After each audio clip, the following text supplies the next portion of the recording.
It's time to put a 496 cubic inch big block in the old square body. And I gotta say one thing, the Allison transmission and engine combination is massive. I thought it looked big before I put it next to the square body. Now I'm like, what am I doing? This thing is huge, guys. Like, the engine alone is the biggest engine I've ever messed with. This thing is a monstrosity, and I'm here for it. This is gonna be so much fun. Now, I was planning on doing brakes today, but at the end of the day, nothing's more of a morale support than sticking the engine into the vehicle and then working around it. Also, I need to know, are we going to do hydro boost or are we going to do the brake booster? Kind of want to do hydro boost, but right now I just want to drive this, and that's more work. So, I don't know. Let's find out. Let's get into it, starting with fighting with my wonderful floor. And praying to God that the transmission tunnel does not interfere with the transmission. Otherwise, this gets a little bit more complicated. Do you like my redneckery here? You should have seen yesterday. Let's go ahead and try to get this thing pushed forward. The higher this gets up, the more sketchy this gets. I have steel plates and plywood and everything underneath here, and I'm just hoping things go well. Fingers crossed.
I don't know how much higher up I can bring this thing.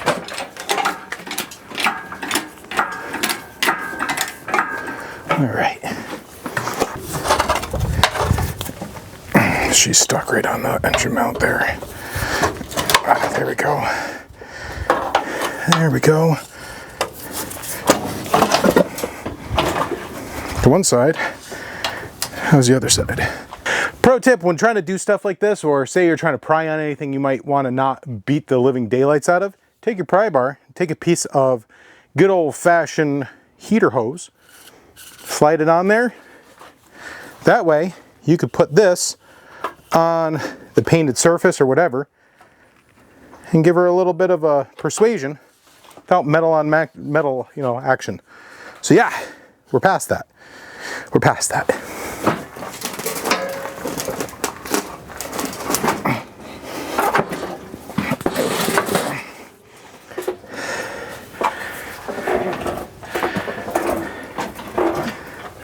Now, this thing is just all tweaked. Slowly let her down.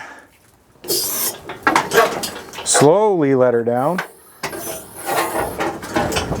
A little bit further. Right there.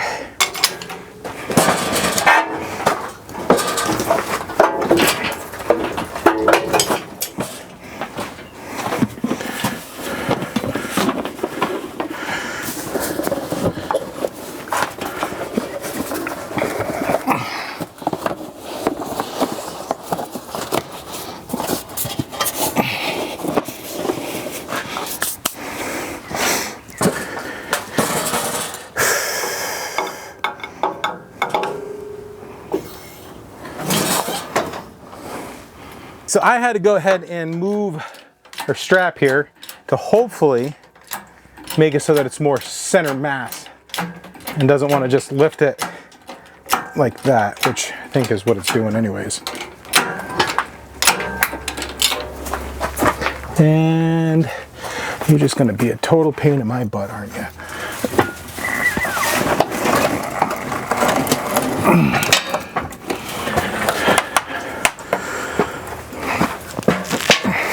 That was my shin.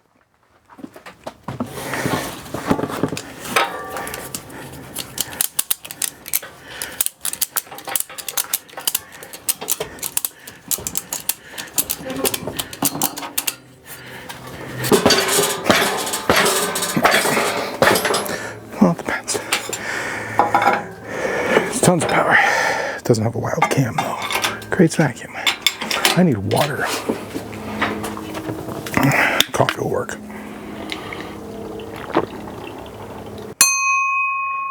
You know what that is? That's more cowbell. They always say you need more cowbell. Well, guess what? 496 cubic inches of Detroit iron sitting inside this square body. That's a lot of motor, guys. That is, whew. It's been a fight getting it in there, but it is there. I need to do some touch-up paint work. Not a big deal. We need to figure out what's going on with the transmission, and I have to put 3 more bolts in. But I'm so excited, guys. Let me get these bolts in, and we'll take a quick close look at this, and then we can continue working. But I am freaking over the moon, guys. Well, guys, that was a lot of fun. It didn't fight me at all. So it is now in its final home. We have to go ahead and finish mocking some things up and see how things fit. Now, I have already tried to see if the manifolds fit, and they don't. Well, this side does, that side doesn't. So that means we're gonna have to dip into the budget and now buy a set of probably full-length headers. Maybe we can get away with some shorties. But before we go ahead and continue working on seeing if everything else fits, whether it's the original brake booster, the air box, and all of our accessories, I want to take a moment to just show you the products that we manufacture here at Lunar Outlaw's garage through our new company, Van Zandt Industries. The big thing, of course, is the carb buddy. You can actually put this right on top of a carburetor, or you can put this on an empty intake manifold. We also have a full line of different types of block-off plates, whether it's your exhaust ports, intake ports for LS's, your big block, small block Mopar, Chevy, and Buick, and a few other things. So if you want, head over to LunarOutlaw.com. Make sure you pick up either big block Chevy, small block Chevy, whatever you need, and definitely take a look at the carb buddies, especially if you have a carburetor. And it's really cool. This one right here, the hat version of it, has a hole that you can drill out in the middle of it, or you can leave it the way I send it to you, because I am not really good at remembering to seal things up. Though, if you want to see these things in action, you can head over to Santa's workshop, and he has a full video on how to install these and use them, including drilling the hole out. He did a great job, and how you can actually plug the hole back up when you're not using it. Again, that is Santa's workshop. I'll put a link down below. Now, I'm going to go ahead and put those away, and we're going to keep digging into this. LunarOutlaw.com. I don't know if I already said that, but LunarOutlaw.com. Now, so far we're batting, we're batting a 0. I was not expecting the manifolds to give us a problem at all. I keep forgetting that the square body frame is much more narrow than the more new trucks, 2001. More contemporary, because that's still 20 years old, over 20 years old. Wow. Anywho, it's more narrow. So we did a couple of things so that we can fit other bits and pieces. I never even expected those manifolds to not fit.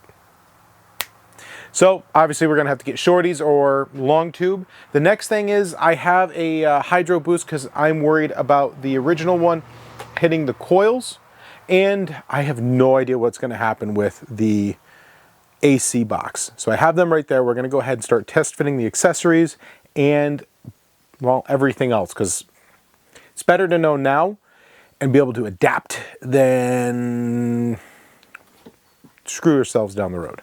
First, this is the thing that I'm most worried about. This is part of the air box for the AC unit, which goes on like so. Yeah.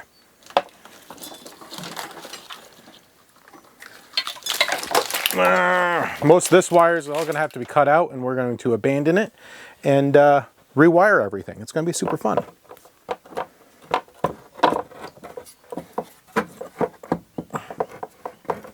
There we go.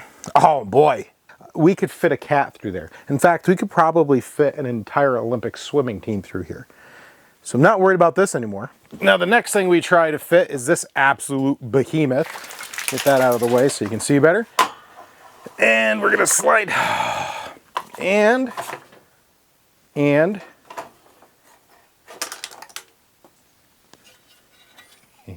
we're gonna slide this in right here.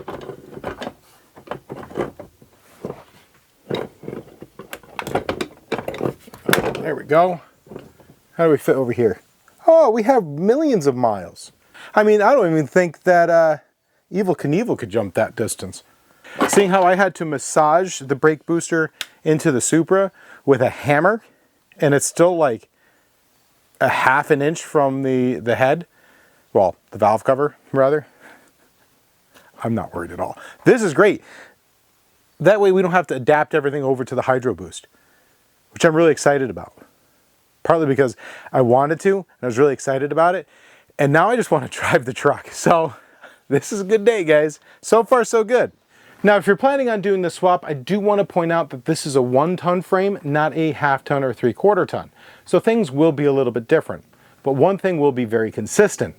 Your air conditioning from the factory on these 8.1 liters from the trucks are located down here. You will have to notch your frame pretty significantly on the 1/2 ton. That's not good. We don't want to do that. So what you can do is pick up this, and I'll put the part number down in the description down below. This is a 8.1 liter Vortec 02 or 01 express van, right? And this takes the AC unit, puts it up here, and takes the alternator and puts it there. So you need 2 brackets to do this. But the cool thing is, when you're all done, oh, the missus will be happy with you when you're carting the kids across country, because you can still have air conditioning. And that is sort of important. So we're gonna go ahead and see how all this goes together. Now, you can't use a normal 454 big block accessory drive on this, or an LS drive. And that's because your head is not located in the same spot as a 454. It's a tall deck. Not everything's gonna fit. In fact, most everything won't fit, except for the fact you can still use the factory engine mounts off of this truck. You just take the old ones off the engine. These are running the Chevy 350 ones. They fit right on it, and they bolt right in. Everything bolts together so nicely. Thank you, GM. I'm also really, really happy so far. Our transmission, it's looking good. It's looking like I'm not gonna have to cut open the floor and move things around. So let's go ahead, finish buttoning this up, and see how everything lines up. This thing is so long. So freaking long. There we go. Well, guys, I can't tell you how excited I am, because this has been something that I've been working towards for the better part of 2 years. As you can see, I mean, it's obviously not all together, but this is a huge morale boost. We have the serpentine belt on it, which is longer than the day. This thing is huge, but big block problems, you know? Here's the thing. This swap, switching this over from a pickup truck to an 8.1 liter 2001 express van, is not cheap. It also took me like 6 months to be able to just get the parts for it. The things you're gonna need, like I said earlier, is the brackets, both the power steering pump and AC unit there, as well as the alternator one. When I got those brackets, of course, when I started putting the accessories on it, I realized, well, nothing fits. The AC unit's totally different. It's almost like what you would get off of an 01 Corvette. So we bought a brand new GM, AC Delco, genuine GM one, and we don't want it to fail. We're going to be going across country with 3 kids and potentially going through Arizona, things like that. Hot, upset children, not very good. So AC. This right here, the alternator, of course the one from the original engine didn't fit. It's wider apart here, so we had to order one of these. Then, of course, the tensioner's wrong, so we had to order a tensioner. We're there, might as well order this thing here. We put a brand new power steering pump on it and a new pulley, but didn't have to. We just figured we have everything else new, why not? So I put that order in and I started assembling it, and I noticed that, shoot, the water pump pulley was too far back. totally different. So we had to order one of these, and of course the harmonic balancer. 'Tis the beast that is custom with a K. And but at the end of the day, we're going to be able to have air conditioning without notching the frame, which is the proper way of doing it. And this is the biggest GM big block, potentially the biggest big block from manufactured small vehicles, some small trucks. And we're not talking like 18-wheelers, but this thing is freaking huge. I can't even describe how happy I am. This is my grandfather's old pickup truck. We're making this thing have life again. I'd rather drive this thing than a brand new pickup truck. And the goal is to keep it under $10,000. And so far, with all of the panels that we still have to put on it, brand new doors, fenders, inner fender wells, new grill and everything. Fortunately, we're going to be able to salvage the radiator core support, all the different pieces to get this thing from being where it was in the shop to looking pretty darn good. It's going to hopefully cost us around $11,000 to $12,000 with paint. So without paint, we just do it all ourselves. It's going to be probably around $9,000. That's with the purchase of the truck. I would say that's a pretty budget, badass truck. I'm pretty excited about it. So that's it for this video. Next video, we're going to go ahead and build the transmission cross member. Hopefully we can get away with using the factory one. I'm not holding my breath. So we have mild steel and we have some 1/4-inch plate. So we're going to make some, probably going to have to make a transmission mount and cross member rather. And after that, we put the brakes on it, fuel lines, wiring, fire it, and then move on from there. So if you like this video and you want to help support this, bringing this old truck back on the road, head over to LunarOutlaw.com, see if there's anything that you like there, pick up a car buddy or some, you know, if you're doing an engine swap yourself, get some block off plates. We have them for LS and a bunch of other things. And don't forget to like, hit, and subscribe. Keep your shiny side up. God bless.